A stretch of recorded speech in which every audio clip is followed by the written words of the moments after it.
Kayo po ba mga bossing kayo namumblema sa ngayon dahil meron pong naniningil sa inyo at kailangan nyo po na makapagbayad kaagad, or kaya po imibibilin ka na kailangan ng pamilya ninyo kagaya ng pagkain or kung ano man po yan or gamot. Ngayon pa mga bossing ko, ito ay subukan ninyong gawin mga bossing ko.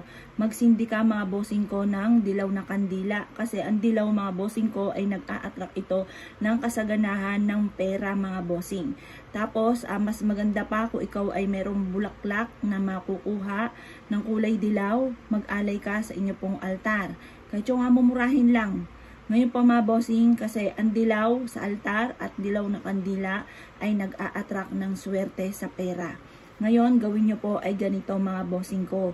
Magsulat po kayo ng magkanong amount na ninanais ninyo. Halimbawa po, kailangan ko ng 7 million. Siyempre, magwi-wish ka rin naman, lubos-lubosin nyo na mga bossing. Dahil kailangan nyo ng bumili ng gamot, or kaya po kailangan nyo po ng bumili ng pagkain, kailangan nyo po ng labis-labis na blessing para hindi ka nalang lagi namumblema tungkol sa usapin ng pera.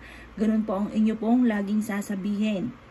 Magkaroon ako ng 7 million, magkaroon ako ng malaking halagang pera para makamit ko lahat ng aking mga pinapangarap, lalo-lalo na sa aking mga anak, sa aking pamilya. Ganon ang mga pag-wish. Ngayon po mga bossing ko, sabihin nyo po, di nabanggit nyo na po yun. Sasabihin ko, magkaroon ako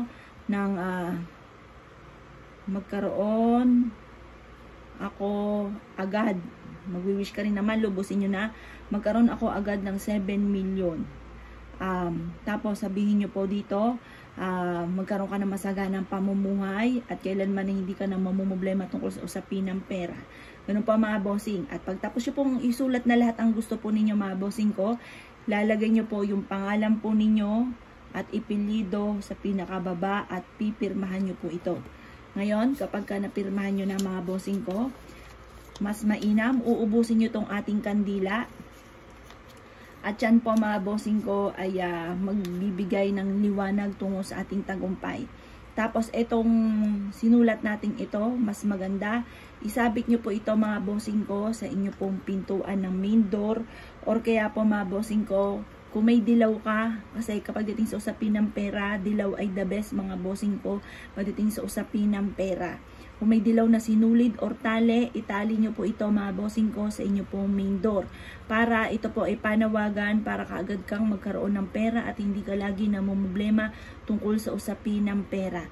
Or kaya po mga bossing ko, maglagay ka ng isang mangkukan na panay barya at ialay nyo po ito sa inyo pong altar. Ang dulot po niyan ay napakaswerte. Ilagay nyo po yung mangkukang barya sa inyo pong altar mga bossing ko. Swerte ang dulot po niyan. Or kaya pag-aalay sa mga spirit, maglagay ka ng kahit anong klase ng alak o red wine dyan sa inyo pong altar. Alay po yan para laging magkaroon ng masaganang pamumuhay, para hindi ka lagi namumblema tungkol sa usapin ng pera.